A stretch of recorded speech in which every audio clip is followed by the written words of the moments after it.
지우는 아침 6시 알람이 울리기 전에 눈을 떴습니다.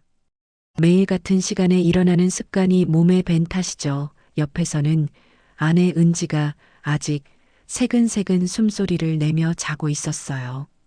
지우는 조용히 일어나 아침 준비를 시작했습니다. 커피 한 잔 내리고 간단한 아침 식사를 차리는 동안 은지도 일어났어요. 아침이네 벌써 지우나 오늘도 일찍 일어났구나. 은지는 눈을 비비며 주방으로 나왔습니다. 검은 머리카락이 부스스 일어난 모습이 귀여웠어요. 지우는 아내를 보며 미소 지었죠. 난 오늘도 평소처럼 6시 반에 일어났어. 당신이 피곤해 보여서 깨우지 않았어. 지우는 토스트와 스크램블 에그를 테이블 위에 올려놓았습니다. 평범한 아침이었어요. 중소기업에 다니는 35살 남편과 전업주부인 32살 아내의 일상이었죠. 지우는 넥타이를 매면서 은지에게 물었습니다. 오늘 뭐 계획 있어? 은지는 커피를 한 모금 마시고 대답했어요. 응, 오늘부터 등산 모임에 나가보려고 해. 요즘 건강이 좀 걱정되더라고. 적당한 운동을 시작해야겠다고 생각했지. 지우는 아내의 말에 고개를 끄덕였습니다. 은지가 항상 건강에 관심이 많았다는 걸 알고 있었어요. 최근에는 특히 체력 관리에 신경 쓰는 모습이 보였죠. 좋은 생각이야. 건강이 최고니까 등산은 어디로 간대? 북한산이야. 직장 동료가 소개해준 모임인데 초보자 코스로 시작한대. 오늘은 가볍게 입문 코스만 오른대. 지우는 출근 준비를 마치고 아내에게 작별 인사를 했습니다. 평소처럼 이마에 가볍게 키스하고 현관문을 나섰어요. 매일 반복되는 일상이었지만 그 안에서 소소한 행복을 느끼며 살았죠. 지우는 오늘도 열심히 일하고 저녁에는 아내와 함께 평온한 시간을 보낼 생각에 미소 지었습니다. 그날 저녁 지훈이 퇴근했을 때 은지는 상기된 얼굴로 등산 이야기를 들려주었어요. 처음 가본 등산이 생각보다 재미있었다고 했죠. 신선한 공기와 자연, 경관이 너무 좋았다며 다음 주에도 꼭 가고 싶다고 했습니다. 지훈은 아내가 새로운 취미를 찾아 기뻐하는 모습을 보며 흐뭇했어요. 은지의 건강도 챙겨지고 활력도 생기는 것 같아 좋았죠. 주말마다 등산을 다녀오는 일이 은지의 새로운 일과가 되었습니다. 처음에는 오전에만 다녀오던 등산이 점차 하루 종일 이어지는 일정으로 바뀌어 갔어요. 지우는 은지가 등산에 푹 빠진 모습을 보며 웃음 지었죠. 아내가 열정을 갖고 무언가에 몰두하는 모습이 보기 좋았습니다. 이런 평온한 일상이 약 2달 정도 이어졌어요. 지우는 이제 은지의 등산이 일상이 되었다고 생각했습니다. 하지만 뭔가 달라진 점들이 눈에 들어오기 시작했어요. 처음에는 가벼운 등산복 차림이었던 은지가 어느새 고급 브랜드의 등산 장비들을 하나둘 구입하기 시작했죠. 지훈이 물었습니다. 요즘 등산 장비에 많이 투자하네. 꽤 비싼데. 은지는 살짝 놀란 듯 대답했어요. 응, 건강을 위한 투자니까 괜찮지 않을까.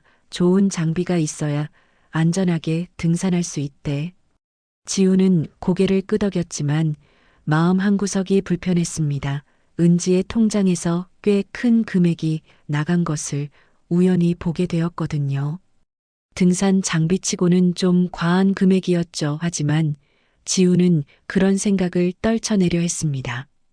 아내를 믿어야지. 의심은 관계를 해칠 뿐이라고 스스로를 타일렀어요. 주말 아침 지훈이 막 눈을 떴을 때 은지는 이미 화장을 마친 상태였습니다.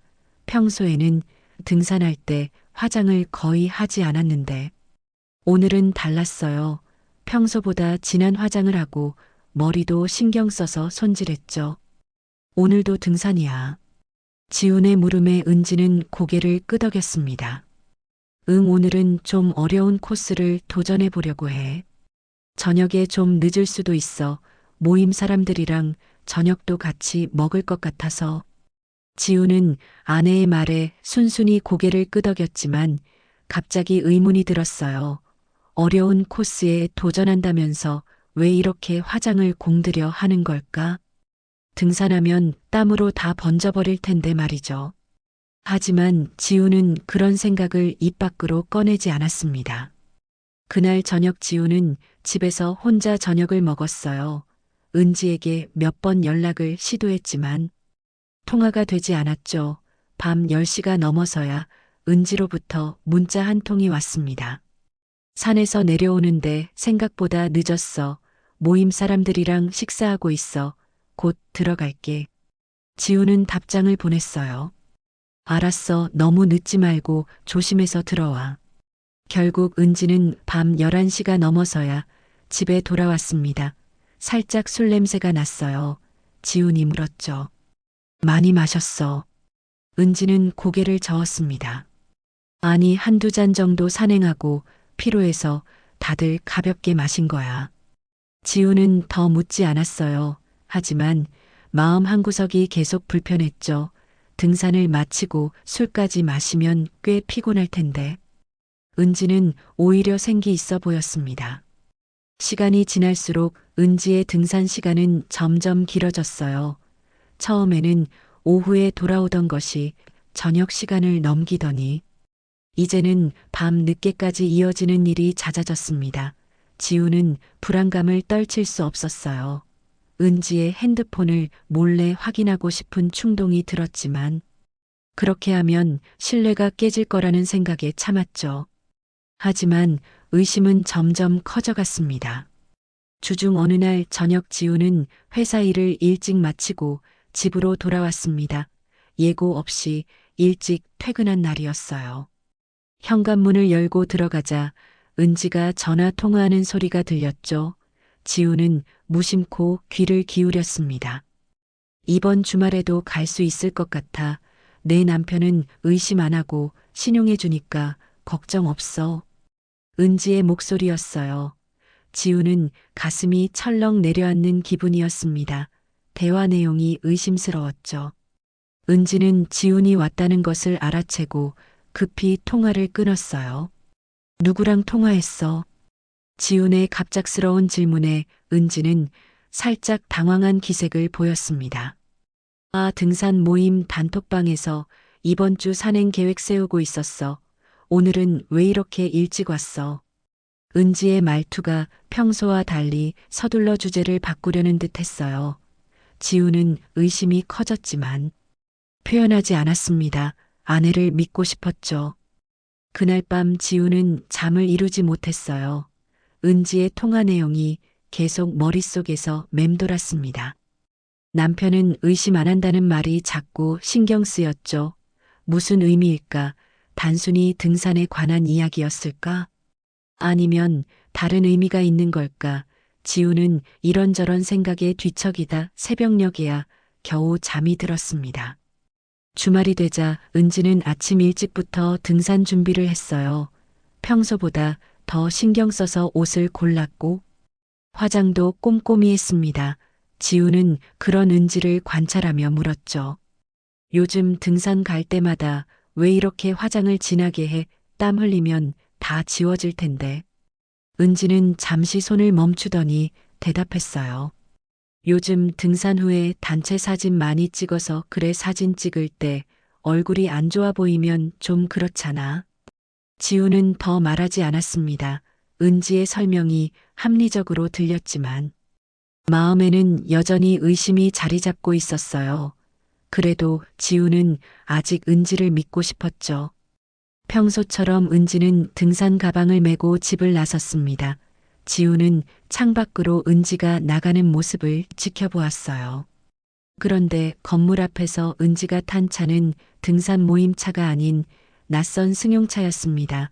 운전석에는 남자가 앉아 있었죠. 지우는 심장이 빠르게 뛰는 것을 느꼈어요. 불길한 예감이 들었지만 착각일 수도 있다고 스스로를 달랬습니다. 그날 오후 지우는 은지에게 몇 차례 연락을 시도했지만 받지 않았어요. 문자를 보내도 읽은 흔적만 있을 뿐 답장이 없었죠. 저녁이 되어서야 은지로부터 문자가 왔습니다. 오늘은 산행 후에 온천에 들르기로 했어. 핸드폰을 락커에 두고 있어서 연락 못 받았어. 밤에 늦게 들어갈 것 같아 기다리지 말고 먼저 자. 지우는 이제 더 이상 참을 수 없었습니다. 온천이라니 아침에 본 낯선 남자는 누구였을까? 의심이 확신으로 바뀌어가는 느낌이었어요. 지우는 결심했죠. 다음 주말에는 은지의 뒤를 밟아보기로 했습니다. 일주일이 빠르게 지나갔습니다. 지우는 은지의 행동을 더 주의 깊게 관찰했어요. 평일에도 등산 모임 사람들과 저녁 약속이 있다며 늦게 들어오는 날이 있었죠. 전화를 걸면 시끄러운 배경음이 들렸는데 산에서 내려와 식사 중이라고 했습니다. 지우는 그런 말을 들을 때마다 가슴이 아팠어요. 진실을 알고 싶으면서도 두려웠죠. 주말 아침이 밝았습니다. 이번에는 지훈이 일부러 먼저 일어나 출근 준비를 하는 척했어요. 은지가 물었죠. 오늘은 토요일인데 회사가. 지훈은 준비된 답변을 했습니다. 급한 프로젝트가 있어서 오전에만 잠깐 나가려고. 당신은 오늘도 등산 가. 은지는 고개를 끄덕였어요. 오늘은 계획한 코스가 좀 험해서 일찍 출발해야 해. 저녁에도 늦을 것 같아. 지우는 은지보다 먼저 집을 나섰습니다. 하지만 실제로는 회사가 아닌 근처 카페에서 시간을 보냈어요. 약 1시간 후 은지가 나오는 것을 확인하고 조심스럽게 뒤를 밟기 시작했죠. 예상대로 은지는 아파트 앞에서 낯선 승용차에 탔습니다. 운전석에는 지난번 본 것과 같은 남자가 앉아 있었어요. 지우는 자신의 차로 돌아가 그들을 따라갔죠. 너무 가까이 붙지 않도록 조심하면서 말입니다. 차는 도심을 벗어나 북한산 방향으로 향했습니다. 등산은 거짓이 아니었나 싶었어요. 하지만 그들은 북한산이 아닌 다른 방향의 작은 산으로 향했죠. 주차장에 차를 세운 두 사람은 가벼운 등산복 차림으로 산책로를 따라 올라갔습니다. 지우는 적당한 거리를 유지하며 그들을 따라갔어요. 모자를 눌러쓰고 선글라스를 껴서 혹시 은지가 뒤돌아보더라도 알아보지 못하게 했죠. 두 사람은 다른 등산객들과 달리 한적한 오솔길로 접어들었습니다. 그들은 가끔 멈춰 서서 이야기를 나누고 웃었어요. 지우는 그들의 모습을 볼 때마다 가슴이 조여드는 느낌이었습니다. 2시간 정도 산책로를 오르내린 두 사람은 다시 주차장으로 돌아왔어요. 지우는 그들보다 조금 먼저 내려와 차 안에서 지켜보고 있었죠. 은지와 남자는 차에 탄 후 다시 도로로 나왔습니다. 지우는 계속해서 그들의 뒤를 밟았어요. 차는 도심으로 돌아오는 대신 반대 방향의 외곽 지역으로 향했습니다. 한적한 도로를 따라 약 20분을 달린 끝에 그들은 작은 골목길로 접어들었어요. 사람들의 눈에 잘 띄지 않는 곳에 위치한 모텔 앞에 차를 세웠죠. 지우는 숨이 막히는 느낌이었습니다. 가슴이 너무 빠르게 뛰어 숨쉬기가 힘들었어요. 그래도 끝까지 확인하고 싶었죠. 지우는 조금 떨어진 곳에 차를 세우고 은지와 남자가 모텔로 들어가는 것을 지켜보았습니다. 두 사람은 주변을 살피며 모텔 안으로 들어갔어요. 지우는 핸드폰을 꺼내 그 순간을 사진으로 남겼죠. 모든 것이 분명해졌습니다. 지우는 이제 의심할 여지 없이 은지가 바람을 피운다는 사실을 알게 되었어요. 하지만 여전히 그 남자가 누구인지 궁금했죠. 그리고 얼마나 오래 관계를 유지해 왔는지도 알고 싶었습니다. 지우는 차 안에서 기다리기로 했어요. 얼마나 시간이 걸릴지 모르지만 끝까지 지켜볼 생각이었죠. 이제 그의 마음은 의심에서 분노로 변해가고 있었습니다. 지우는 차 안에서 2시간 넘게 기다렸습니다. 창밖으로는 햇빛이 점점 기울고 있었어요. 마음은 이미 냉정함을 잃어가고 있었죠. 핸드폰을 손에 쥐고 은지에게 전화를 걸까 고민했지만 참았습니다. 지금은 모든 증거를 확보할 때였어요. 지우는 차에서 내려 모텔 쪽으로 걸어갔습니다.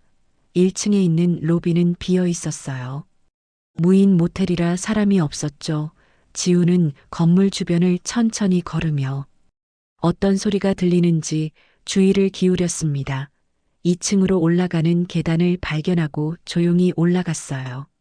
복도에 들어서자 지훈의 심장은 더 빠르게 뛰기 시작했습니다. 이곳저곳에서 희미한 소리가 들렸지만 은지의 목소리는 들리지 않았어요. 방마다 귀를 기울여 들었지만 쉽게 찾을 수 없었죠. 그러다 마지막 방 앞에서 발걸음을 멈췄습니다. 익숙한 목소리가 들렸어요. 은지의 목소리였습니다. 아, 상훈아, 이런 거 처음이야. 너무 좋아. 남자의 낮은 목소리가 이어졌죠. 나도 은지랑 있으면 너무 행복해. 계속 만날 수 있을까? 두 사람의 대화에 이어 신음소리가 들렸습니다. 지우는 그 자리에 얼어붙은 듯 서 있었어요. 머릿속이 하얘지는 느낌이었죠. 다리에 힘이 풀려 벽에 기대어 섰습니다. 지금 들은 목소리는 분명 은지의 것이었어요. 그리고 상훈이라는 이름까지 알게 되었죠. 지우는 핸드폰을 꺼내 녹음 버튼을 눌렀습니다. 증거가 필요했어요. 약 30분 후 지우는 다시 자신의 차로 돌아왔습니다. 몸은 차 안에 있었지만 마음은 공허했어요. 아내의 배신을 직접 귀로 들은 후 모든 감정이 무뎌진 것 같았죠. 지우는 핸드폰을 확인했습니다. 녹음된 파일이 그곳에 있었어요. 증거를 확보한 것에 안도하면서도 가슴은 더욱 아팠습니다. 밤이 깊어갔지만 지우는 계속 차 안에서 기다렸어요. 모텔에서 두 사람이 나오는 모습을 직접 확인하고 싶었죠. 약 5시간이 지난 후에야 은지와 상훈이라는 남자가 함께 모텔에서 나왔습니다. 지우는 재빨리 핸드폰을 꺼내 동영상을 촬영했어요. 두 사람은 차에 오르기 전 서로 포옹하고 키스하는 모습까지 보였습니다. 지훈의 마음은 산산조각이 났지만 이제 모든 증거를 확보했죠. 차가 떠난 후에도 지훈은 한동안 그 자리에 앉아 있었습니다. 머릿속은 복잡했어요. 어떻게 이 상황을 받아들여야 할지 혼란스러웠죠. 은지와 결혼한 지 3년이 넘었습니다. 행복한 결혼 생활이라고 생각했어요. 언제부터 은지가 다른 남자를 만나기 시작했을까? 상훈이라는 사람은 누구일까? 그런 생각들이 머릿속을 맴돌았습니다. 집으로 돌아가는 길 내내 지우는 어떻게 대처해야 할지 고민했어요.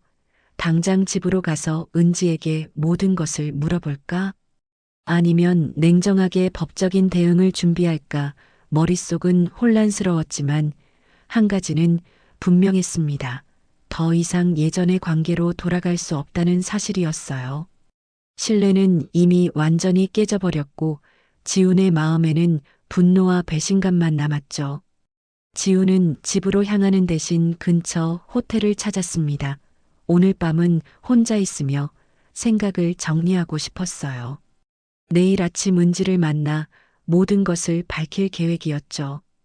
다음 날 아침 지훈은 호텔에서 일어났습니다. 밤새 제대로 잠을 이루지 못했어요.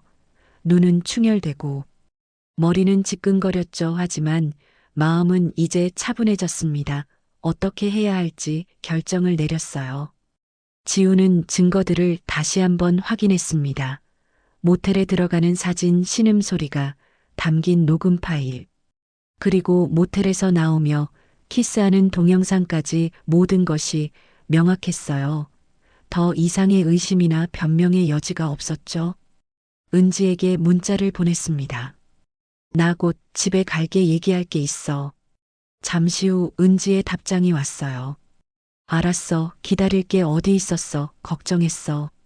지우는 쓴웃음을 지었습니다. 걱정이라니. 어제 모텔에서 다른 남자와 시간을 보내고 있을 때는 전혀 걱정하지 않았으면서 말이죠. 지우는 천천히 숨을 내쉬며 감정을 가라앉혔어요. 이성적으로 대처하고 싶었습니다. 집으로 돌아가는 길 지우는 마지막으로 법률사무소에 들렀습니다. 미리 예약해둔 변호사를 만나 상황을 설명하고 조언을 구했어요. 증거들을 보여주자 변호사는 충분한 자료라며 이혼 소송과 함께 상간자에 대한 위자료 청구도 가능하다고 했죠. 지우는 모든 법적 절차를 시작하기로 했습니다. 집에 도착했을 때 은지는 거실에서 초조한 듯 기다리고 있었어요. 지훈을 보자 안도의 한숨을 내쉬었죠. 어디 갔다 왔어? 전화도 안 받고 문자도 안 하고 걱정했잖아. 지훈은 아무 말 없이 가방에서 노트북을 꺼냈습니다. 화면을 열고 사진과 동영상을 띄웠어요. 그리고 은지 앞에 놓았죠. 설명할 거 있어. 은지의 얼굴이 순식간에 창백해졌습니다. 입술이 떨리기 시작했어요. 화면 속에는 그녀가 상훈과 함께 모텔에 들어가는 모습과 나오는 모습이 담겨 있었죠. 지우는 녹음 파일도 재생했습니다. 신음소리와 대화가 명확하게 들렸어요. 은지는 말문이 막힌 듯 아무 말도 하지 못했습니다. 몇 초간 침묵이 이어졌죠. 마침내 은지가 떨리는 목소리로 말했어요. 이건 그냥 일시적인 실수야. 나도 왜 그랬는지 모르겠어. 지훈아, 우리 다시 시작할 수 있어. 제발. 지훈은 고개를 저었습니다. 눈물이 맺혔지만 꾹 참았어요. 실수가 아니야. 넌 계획적으로 날 속였어. 매주 등산 핑계로 그 남자를 만났지. 그리고 그건 한 번이 아니라 계속된 일이었어. 은지는 눈물을 흘리며 지훈에게 다가왔습니다. 그의 손을 잡으려 했지만 지훈은 물러섰어요. 제발 한 번만 용서해줘.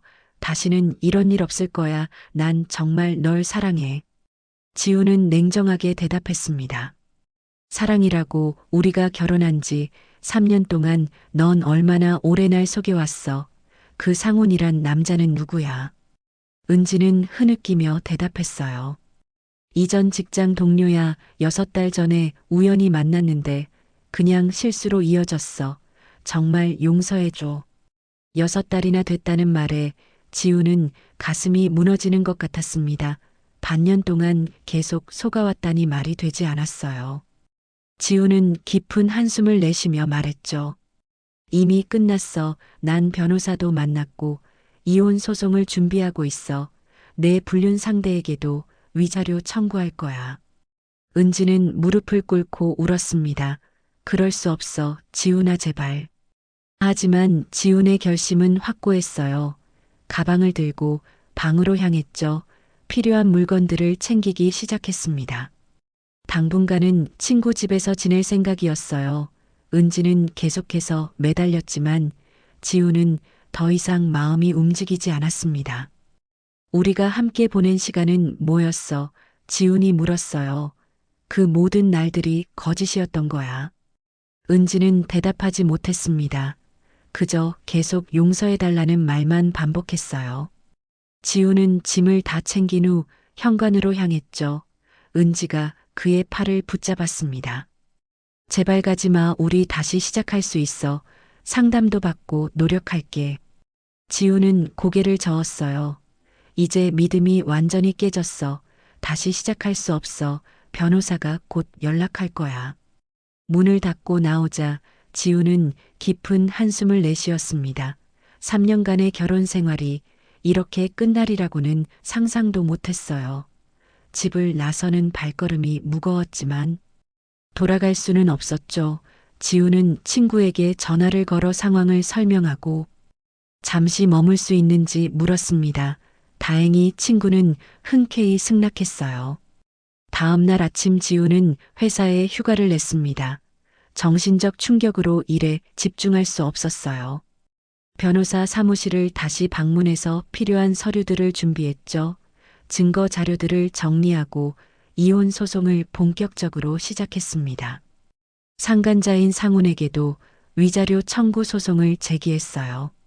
일주일이 지난 후 지훈은 은지에게서 온 수십 통의 문자와 부재중 전화를 무시한 채 새로운 원룸을 구했습니다. 작지만 혼자 지내기에 충분한 공간이었어요. 변호사를 통해서만 은지와 소통했죠. 직접 대면하면 감정이 북받칠 것 같았기 때문입니다. 그러던 어느 날 지훈의 회사로 상훈이 찾아왔습니다. 로비에서 기다리고 있다는 연락을 받고 지훈은 잠시 망설였어요. 만나야 할까? 하지만 결국 내려가기로 했죠. 상훈을 직접 만나고 싶은 마음도 있었습니다. 로비에 도착하자 지훈은 상훈을 바로 알아봤어요. 모텔에서 봤던 그 얼굴이었죠. 30대 초반으로 보이는 남자였습니다. 지훈을 보자 상훈은 긴장한 듯 자리에서 일어났어요. 처음 뵙겠습니다. 제가 상훈입니다. 지훈은 차갑게 대답했습니다. 무슨 볼일이지요? 상훈은 고개를 숙였어요. 먼저 정말 죄송합니다. 제가 한 행동에 대해 사과드리러 왔습니다. 그리고 소송을 취하해 주셨으면 합니다. 지훈은 비웃듯 웃었습니다. 사과요. 지금 와서 무슨 소용이 있죠? 이미 저와 은지의 관계는 돌이킬 수 없게 망가졌어요. 상훈은 계속해서 소송을 취하해 달라고 애원했습니다. 회사에 알려지면 자신의 경력에 치명적인 타격을 입을 거라고 했어요. 지훈은 단호하게 거절했죠. 당신이 내 아내와 바람을 피울 때는 그런 생각 안 했잖아요. 결과에 책임을 져야죠. 대화를 마친 지훈은 다시 사무실로 돌아왔습니다. 상훈과의 만남은 오히려 그의 결심을 더 굳게 했어요. 이제 뒤돌아보지 않겠다고 다짐했죠. 법적 절차는 천천히 진행되었습니다. 재판 날짜가 잡히고 증거 자료들이 검토되었어요. 은지 측에서도 변호사를 선임했지만 명백한 증거 앞에서 할 수 있는 일이 많지 않았습니다. 시간이 흐르면서 직장 동료들과 친구들에게도 상황이 알려지기 시작했어요. 지훈은 가능한 담담하게 사실만을 전했지만 주변에서는 많은 이야기가 오갔습니다. 은지와 상훈의 불륜 사실이 퍼지면서 그들은 사회적으로도 큰 타격을 입었죠. 이혼 소송은 예상보다 빠르게 진행되었습니다. 물증이 확실했기 때문이었어요. 결국 재판부는 지훈의 손을 들어주었죠. 은지의 명백한 부정행위가 인정되어 지훈에게 유리한 조건으로 이혼이 성립되었습니다. 상훈에 대한 위자료 청구 조송도 승소했어요. 상훈은 상당한 금액을 지불해야 했죠. 모든 법적 절차가 끝나고 지훈은 새로운 아파트로 이사했습니다. 과거의 흔적을 모두 정리하고 새롭게 시작하고 싶었어요. 작지만 깔끔한 공간이었죠. 친구들이 이사를 도와주었고 새 집들이도 겸해서 작은 모임을 가졌습니다. 집들이 자리에서 친구 민석이 물었어요. 이제 어떻게 할 거야? 앞으로의 계획은? 지훈은 잠시 생각하다 대답했습니다. 우선은 나 자신에게 집중하려고 해. 취미도 찾고 운동도 시작할 거야. 한동안은 연애는 생각하지 않을 것 같아. 다른 친구가 말했어요. 그래도 너무 오래 혼자 있지는 마. 좋은 사람 만나서 새 출발하는 것도 나쁘지 않아. 지훈은 미소 지었지만 대답하지 않았습니다. 아직은 누군가를 만날 준비가 되지 않았어요. 은지의 배신으로 인한 상처가 완전히 아물지 않았죠. 사람을 쉽게 믿기 어려웠습니다. 이혼 후 몇 달 동안 지훈은 자신만의 시간을 보냈어요. 회사 일에 더 집중했고 주말에는 독서나 영화 감상 등 혼자서도 즐길 수 있는 취미 생활을 찾았습니다. 점차 마음의 안정을 찾아가기 시작했죠. 어느 날 퇴근길에 우연히 책방에 들렀습니다. 독서 모임 안내문이 눈에 띄었어요. 매주 토요일 오후에 모여 책을 읽고 토론하는 모임이었죠. 지훈은 잠시 고민하다가 참여 신청서를 작성했습니다. 새로운 사람들을 만나는 것도 좋을 것 같았어요. 첫 독서 모임 날 지훈은 긴장한 마음으로 책방을 찾았습니다. 10여 명 정도의 사람들이 모여 있었어요. 나이대도 다양했죠. 지훈은 조용히 자리에 앉아 다른 사람들의 이야기를 경청했습니다. 모임이 끝나갈 무렵 용기를 내어 자신의 생각도 이야기했어요. 사람들이 관심 있게 들어주는 모습에 조금씩 마음이 열리기 시작했습니다. 시간이 흐르면서 독서 모임은 지훈에게 중요한 일과가 되었어요. 새로운 사람들과 만나 다양한 주제로 대화하는 것이 즐거웠죠. 특히 그곳에서 만난 서연이라는 여성이 지훈의 눈에 자주 들어왔습니다. 문학을 가르치는 교사라고 했어요. 책에 대한 해석이 깊고 이야기하는 모습이 인상적이었죠. 한 달 정도 지났을 때 독서 모임이 끝난 후 서연이 지훈에게 다가왔습니다. 책방 근처에 맛있는 카페가 있는데 커피 한 잔 하실래요? 지훈은 잠시 망설였습니다. 아직 새로운 관계를 시작할 준비가 되었는지 확신이 없었어요. 하지만 단순한 커피 한 잔일 뿐이라고 생각하고 수락했죠. 카페에서 두 사람은 책과 영화 그리고 각자의 일상에 대해 이야기를 나눴습니다. 지훈은 오랜만에 누군가와 편안하게 대화하는 느낌이었어요. 서연은 그의 이야기를 진심으로 듣고 공감해 주는 것 같았죠. 대화 도중 서연이 물었습니다. 혹시 주말에 미술관 전시회에 같이 가실래요? 혼자 가려고 했는데 같이 가면 더 좋을 것 같아서요. 지훈은 잠시 생각했습니다. 이것이 단순한 침묵인지 아니면 데이트 신청인지 명확하지 않았어요. 하지만 서연의 맑은 눈빛을 보며 용기를 냈죠.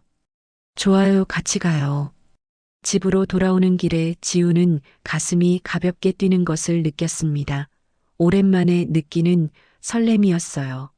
아직 과거의 상처가 완전히 치유된 것은 아니지만 이제는 앞을 바라볼 준비가 되었다는 생각이 들었죠. 지훈은 창밖으로 보이는 밤하늘을 바라보았습니다. 별들이 유난히 밝게 빛나고 있었어요. 어쩌면 이것이 새로운 시작의 신호일지도 모른다는 생각이 들었죠. 아직 미래가 어떻게 펼쳐질지 알 수 없지만 지훈은 더 이상 과거에 얽매이지 않기로 했습니다. 상처는 아물고 새로운 희망이 피어나기 시작했어요.